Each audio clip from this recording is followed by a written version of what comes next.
નમસ્કાર દર્શક મિત્રો, ગુજરાતમાં આપનું સ્વાગત છે। ગુજરાતના સીએમ ભૂપેન્દ્ર પટેલ કે જે દાદાના હુલામણા નામથી જાણીતા છે, તેઓ નાના બાળકોથી લઈને સૌ કોઈની સાથે હળવા મૂડમાં જોવા મળતા હોય છે। જેમાં પણ ખાસ વાત તો એ છે કે મુખ્યમંત્રી ભૂપેન્દ્ર પટેલ પોતાની વડીલ સહજ વાત્સલ્યતાનો પરિચય અવારનવાર આપતા હોય છે, જે દરમિયાન કંઈક એવું બની જતું હોય છે કે જેના કારણે તેઓ પ્રશંસાના પાત્ર બને છે।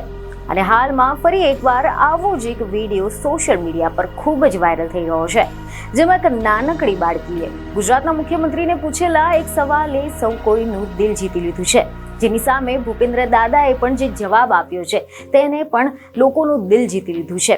સમાચાર એવા મળી રહ્યા છે કે બનાસકાંઠાના ઉત્તમપુરા ગામની પ્રાથમિક શાળાની એક નાનકડી બાળકીએ મુખ્યમંત્રી ભૂપેન્દ્ર પટેલ સાથે અનોખો સંવાદ કર્યો હતો। મારા નમસ્કાર, મારું નામ છે સામ્યાબેન લાલજીભાઈ પ્રજાપતિ। હું ધોરણ 1 માં ભણું છું। દાદા, હું એક શ્લોક કહું? બોલો બોલો। યદા યદા હિ ધર્મસ્ય ગ્લાનિર્ ભવતિ ભારતમ અભ્યુત્થાનમ ધર્મસ્ય તદાત્માનમ સૃજામ્ય પરિત્રાણાય સાધૂનાં વિનાશાય ચ દુષ્કૃતા ધર્મ સંસ્થાપનાર્થાય સંભવામિ યુગે યુગે। દાદા, તમે અમારી સ્કૂલમાં ક્યારે આવશો અમને મળવા?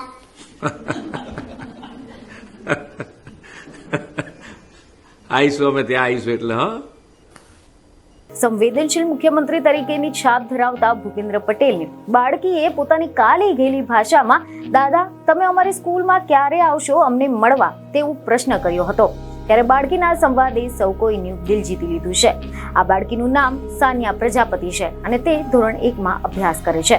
ત્યારે બાળકીના સવાલની સામે મુખ્યમંત્રી ભૂપેન્દ્ર પટેલે પણ સહજ ભાવે જવાબ આપ્યો કે હું જ્યારે પણ આવીશ ત્યારે તને મળવા માટે આવીશ।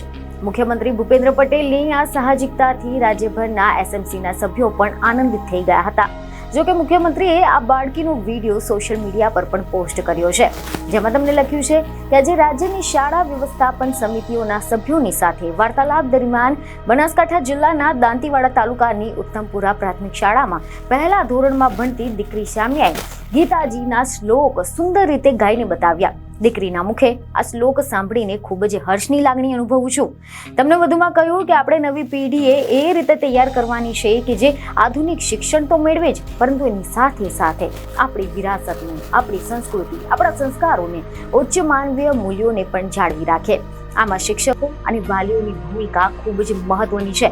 આ જ રીતે આપણે ઉત્તમ સમાજ, રાજ્ય અને રાષ્ટ્રનું નિર્માણ કરીશું। બીજને ખબરો સાથે ફરી મળીશું। ધન્યવાદ।